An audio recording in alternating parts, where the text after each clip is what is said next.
Bonjour à tous et bienvenue pour une nouvelle vidéo Marprod. Aujourd'hui, revue de marque et revue de figurines avec la nouvelle référence de chez Journeyman Miniature que je viens de recevoir. Je vous la montre tout de suite en détail, vous la voyez en plus petit ici. Donc c'est un gobelin sur loup issu d'une illustration de Paul Bonheur et sculpté par Patrick Masson. On va tout de suite découvrir ce que donne le kit en place. On va le déballer, le monter. C'est parti tout de suite maintenant.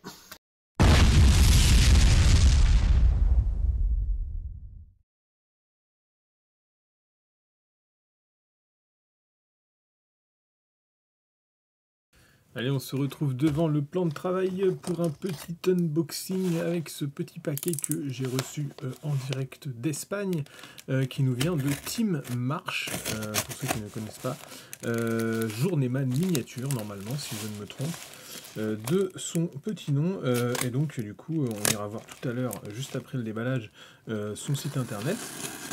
Donc c'est un créateur de figurines dans le sens où il fait des commissions de peinture. Il a un gros niveau, hein, il fait des concours internationaux, ce genre de choses. Donc vous pouvez le contacter pour peindre vos figurines de collection. Et il opère donc en Espagne et il a sur son site toute une gamme de figurines qu'il fait sculpter par des sculpteurs de renom. Donc ici on va travailler avec la figurine de Patrick Masson. Et donc en fait il récupère des artworks. Ici ça va être un artwork de Paul Bonheur sur lequel il fait travailler des sculpteurs qui vont faire des figurines en édition souvent limitée. Donc on est vraiment sur de la figurine de collection et de peinture. Et donc là j'ai un petit peu craqué. C'est donc cet artwork là qui aura servi pour la création de la figurine. Un artwork de Paul Bonheur avec un gobelin sur un loup qui est donc commandé par Journeyman Miniature et sculpté par Patrick Masson. Donc, vous voyez, ça arrive dans une petite boîte comme ça, c'est plutôt bien protégé. Il y a même un petit scellant, comme si c'était un sceau de pureté. Je vais d'ailleurs essayer de le décoller tranquillement pour le garder parce que ça me fait un petit autocollant en plus à essayer de coller sur mes boîtes de transport. Voilà, je décolle ça tranquillement.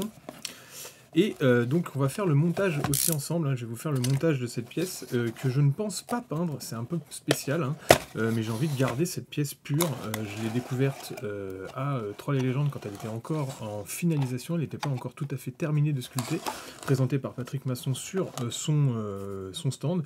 Et en plus il y avait Paul Bonheur qui était là pour aller vérifier la place, donc on était là en train d'observer la pièce à deux avec Paul Bonheur et puis Patrick Masson qui nous expliquait comment il avait créé, parce que là il faut bien comprendre qu'en fait à partir de ce visuel-là, Patrick Masson n'avait que, le sculpteur n'avait que le visuel de face, donc après il faut imaginer la figurine dans tous les sens. Je ne sais pas si Paul Bonheur, l'illustrateur, lui a refait d'autres concepts, d'autres visuels de la figurine sur le côté, ou si c'est Patrick Masson qui s'est occupé de dessiner la figurine. Mais forcément, quand vous avez que le visuel de face, il faut ensuite interpréter pour pouvoir sculpter l'ensemble. On est normalement sur un gros 75 mm. Ici, on a un petit autocollant en plus envoyé par Team March. Et puis ensuite, on arrive donc directement sur les copeaux de carton qui protègent et sur les petits blisters qui contiennent les pièces. Donc je pense que c'est le type de production qui est quand même très très bien conçu, et je pense que je ne vais pas avoir trop de travail dessus. Alors on est quand même sur de la résine, donc vous voyez ici c'est un petit peu flanché, donc il faut évidemment, c'est comme une production résine, il faut chauffer pour détordre la pièce. Ça se fait relativement bien, hein. Soit vous faites ça avec de l'eau chaude, c'est la solution la moins invasive pour pouvoir détordre ce genre de pièce. Donc vous faites bouillir de l'eau chaude et puis vous plongez la pièce dedans et après vous détordez à la main. Ou alors vous utilisez une flamme de bougie ou de briquet, mais attention à ne pas abîmer la pièce en résine. Donc voilà, je vais découvrir ensemble avec vous la petite créature qui se... Donc c'est le loup, hein. Donc on voit la finesse de sculpture de Patrick Masson qui nous fait un loup de qualité anatomique, hein. À partir de l'illustration de Paul Bonheur, on a la différence de poil entre les différentes parties du loup, et on distingue quand même à l'intérieur sous les poils et la peau les tendons et les muscles de la bête. Patrick Masson, c'est un des meilleurs sculpteurs à l'heure actuelle, hein. Il fait ça en traditionnel, il n'est pas du tout sculpteur numérique. Donc c'est vraiment appréciable de voir ce genre de création et de voir ce qu'on peut encore faire à la main aujourd'hui au détriment de l'impression 3D. Je déballe tout ça, je fais un peu de nettoyage et puis je reviens tout de suite vers vous pour vous expliquer un petit peu les différentes pièces.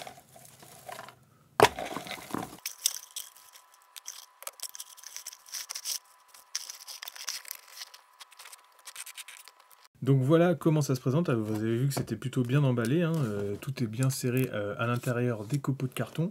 Et donc ça se compose, alors le socle, donc le sol est au fond de la boîte. Il est bien produit, hein, tout est plat et tout ça. Il a été légèrement repensé pour être droit. Il y a des petits flashs de moulage ici. Vous avez vu qu'il y a quelques pièces à détordre, mais sinon au niveau ligne de moulage ça me paraît très correct. Il y a juste à dégrapper certaines choses. Le fait d'avoir laissé la grappe ici solidifie quand même et protège finalement la lance qui pourrait quand même avoir des chocs à l'intérieur du transport. Et puis ensuite on a le corps du loup donc, qui va s'assembler classiquement, hein, donc voilà, comme ça, hop, avec sa petite selle de peau. Vous voyez qu'au niveau ajustement, il y a rien besoin de faire, hein, les systèmes d'assemblage sont déjà tout faits. On pourrait éventuellement gratter un petit peu parce qu'il y a une ligne de moulage ici, mais quand on met les deux en contact, vous voyez que ça s'assemble très très bien. Il y a, je pense, très peu de rebouchage à faire, peut-être un tout petit peu en fonction de comment je mets la pièce. Je vais voir si c'est juste un peu de nettoyage à faire pour que ça s'assemble encore mieux. Mais vous voyez que c'est plutôt joli. Donc il y a le corps entier avec sa petite tête, donc vous voyez la tête du loup qui est vraiment très jolie. Ensuite on a une sorte de licol si on va par là, enfin une sorte de laisse faite avec ce qui semble être des cordes à peu près, on ne sait pas trop comment ça fonctionne. Ça va se mettre à l'arrière, donc on est sur une épée certainement volée, hein, parce qu'on n'est que pas sur de l'art gobelin, avec un gros assemblage de poils. Ça doit aller sur son dos, je pense. Ça, c'est ce qui va à l'arrière du loup. Donc c'est le repas du loup, hein, un petit mouton comme ça. Et puis après, il y a tout l'assemblage. Donc on a le gobelin ici, et puis évidemment ses bras à l'intérieur, je pense. Le petit bouclier, etc., etc. Les bras sont là, autant pour moi. Et puis ici, c'est des petits items à accrocher à droite à gauche. Et donc on a la tête du gobelin qui va être juste ici, dans le plus pur style de Paul Bonner. Voilà à quoi ça ressemble. Je n'ai pas de casse donc dessus, ça va, c'est très bien. J'ai peut-être un petit ici, je sais pas trop si c'est... Non, je pense que c'est normal. C'est une sorte par rapport à l'artwork, c'est un morceau qui est recourbé comme ça. Donc je vais assembler ça tranquillement, et puis j'ai envie de la mettre sur un joli socle noir et de la laisser telle quelle. C'est parti pour l'assemblage.